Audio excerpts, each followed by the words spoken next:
Bonjour, Cyril pour la Freeride TV. Je viens de tester la Juice Wagon, donc grosse nouveauté dans la gamme Family Free, qui va représenter un peu des boards développés par Terry Hansen. On reconnaît de suite la touche de Terry Hansen. C'est une board, alors il faut préciser qu'on est sur un cambre classique, d'accord, pas de rocker sur cette board, beaucoup de rigidité.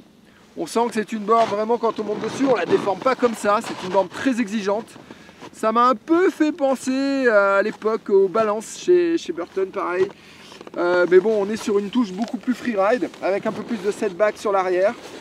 Un look qui est bon, avec des spatules, vous voyez, légèrement pointues, qui pourrait faire penser un peu sur l'affiche, mais on retrouve un peu ce même look derrière.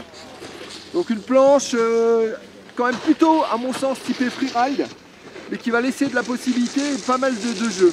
Par contre, c'est vrai que chez Burton, il manquait une board rigide comme ça dans la gamme. Vous aviez la Custom X qui avait quand même une connotation plus freestyle.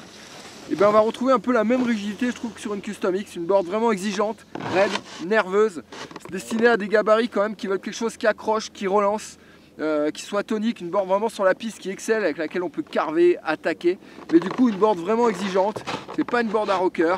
C'est une board qu'on déforme pas facilement, c'est une board technique, donc on la conseillera pas à tout le monde. Je pense que ça peut être une bonne board pour des gabarits relativement lourds également.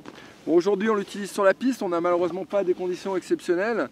Là je suis sur une 157 pour 78 kg. Franchement sur la piste, il n'est pas nécessaire de prendre plus grand. Donc voilà, pour finir, c'est vrai qu'on est pas mal habitué maintenant à rider des boards à rocker et de repasser sur une board comme ça, on retrouve un peu les sensations qu'on avait il y a quelques années.